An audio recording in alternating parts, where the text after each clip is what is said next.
الأجهزة الأمنية لقطت مكالمات من المافيا لواحد جوه مصر اسمه الحاج عيد سالم، نصب عليهم في أكبر صفقة هيروين دخلت البلد. والمفاجأة إن عيد ده ما طلعش عيد، ده طلع هو نفسه عليان سالم، تاجر المخدرات الكبير في شمال سينا. بس عليان ده مات من زمان.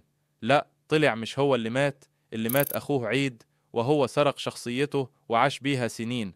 اكتبوا لنا في التعليقات لو كنتم تعرفوا القصة دي قبل كده. عليان سالم نجم اسم لمع في عالم المخدرات في شمال سيناء. هو مواليد 72 من الجفكافة من محافظة شمال سيناء. ما كملش تعليمه، فكان شايف ان تجارة المخدرات سهلة وبتكسب كتير، فانحرف ودخل في طريق المخدرات.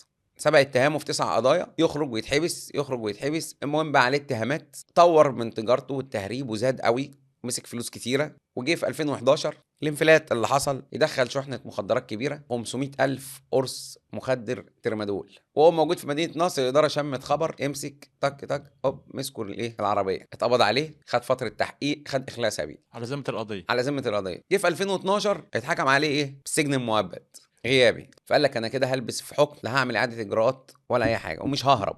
اتعرف على واحد موظف في السجل المدني، قال له احنا هنشوف لك مخرج للقصه دي. جاب له تاريخ العيله فلان وبتاع، قال له ده انا ليا اخ اسمه عيد سالم، هو ده اخويا من امي، وده توفى زمان وكان عنده سنه ومات وهو صغير. قال له بس هو ده. اما حول نفسه لمين؟ لعيد. شال شهاده وفاه عيد وعمل شهاده وفاه لنفسه، هو موت نفسه على الورق، عمل شهاده وفاه لعليان. وحي عليان وحي وحيا عيد مين؟ عيد. عيد. مم. خد شهادة الميلاد بتاعته وعمل عليها البطاقة، وعمل شهادات ميلاد لولاده باسمه، خد بالك. وراح كمان شهادة وثيقة الزواج، عقد قسيمة الجواز، نفس القصة غيرها باسم عيد سالم عودة. وبعد كده بقى قدام شوية ولاده هيخشوا الجامعة ويعملوا بطايق والكلام ده كله باسم عيد. اسم عيد. خلص بقى اوراقه ودنيته كلها ويرجع تاني على فين؟ على القاهره، منطقه ناحيه الحرفيين. خد بيت، اشترى بيت كده وقام عامله فيلا، وقام موضب البيت.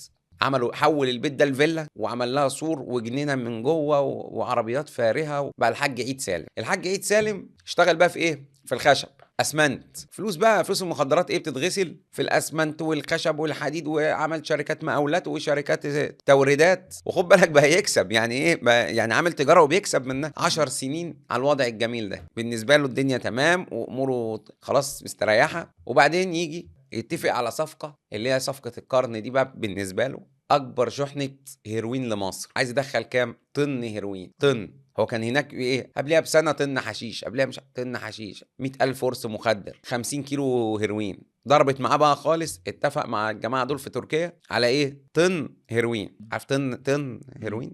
كمية كبيرة جدا. الطن ده بقى تتكلم 1000 كيلو، 1000 كيلو. يعني هو كان كبيره مثلا 50 كيلو، 100 كيلو. الكيلو كان ساعتها ب 100,000 جنيه الهيروين، يعني بيتباع تعدي 100,000. تعدي 100 مليون كده صفقه الصفقة. تعمل لها 100 مليون مثلا. اتفق معاهم، مع الجماعه المافيا دول من 8 من تركيا، وراح دخلوا الشحنه وابتدى يصرف في الشحنه، واداهم جزء من المبلغ واتبقى عليه بقيه المبلغ. واللي بسببه حصل مشكله ما بينهم، ونزلوا مصر مخصوص يدوروا عليه. ومن الموضوع ده تتسرب المعلومه للاداره ان ان في عركه هتحصل بين الناس من المافيا وواحد مهرب من مصر، هتحصل ما بينهم مذبحه على ملايين مقابل تجاره هيروين. وبدات المقابلات بقى ما بينهم، وحصل مشاحنات في احدى المرات في القهوه على الفلوس.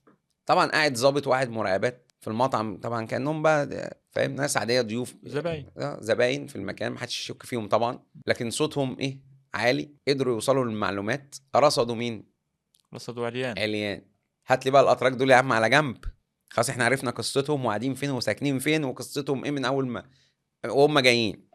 طول عمره تاجر مخدرات. القصه؟ اكتشفوا قصه الطن هيروين ده اول حاجه. اكتشفوا كمان؟ ان عيد ده شركاته دي كلها ده راجل مزور في الاوراق وبتاع. مش هو مش عيد سالم ده، الراجل ده مين؟ عليان سالم نجم. هات ورق بقى عليان وهات قصته وبتاع. رصدوه، مشوا وراه مراقبات، عرفوا مكانه فين؟ في السلام. ارصد يا باشا عليان. من هنا 28 يوم، تخيل 28 يوم رابطين له قدام الفيلا، يروح الشركه، يروح وراه، يروح المصنع، يروح مش عارف فين، لحد اما زياره خفيه كده بالليل يروح فين؟ على مدينه الامل، طريق السويس. عنده مزرعه، منطقه مزارع على الطريق. وبني قصر جوه المزرعه، قصر كبير جدا اكبر من الفيلا بقى بتاعته، قصر كبير وحواليه زراعات وبرضه عربيات فارهه وحراسات غفره. دخل بعربيته وركن العربيه جوه وطلع بعربيه نص نقل مارادونا الدفع الرباعي وخدها وطلع بيها على جنيفا. ده طريق مصر اسماعيليه الصحراوي كده. منطقه اسمها جنيفا مع طريق السويس، ودي ملتقى تجار المخدرات بيسموها بورصه الحشيش. وده اللي كان منه بيروح منه السحر والجمال برضه دي الحتت دي. كل بقى بص دي اسمها وصلة ام قمر، محور 30 يونيو،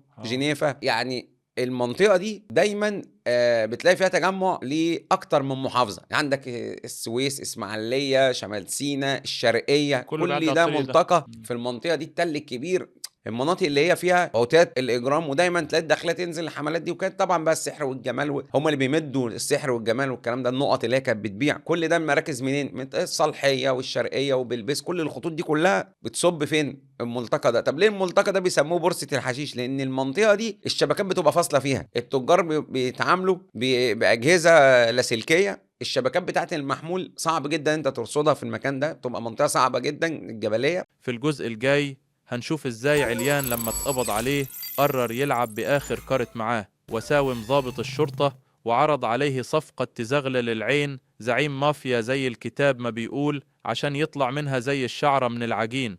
يلا تابعنا عشان تشوف الجزء الجاي.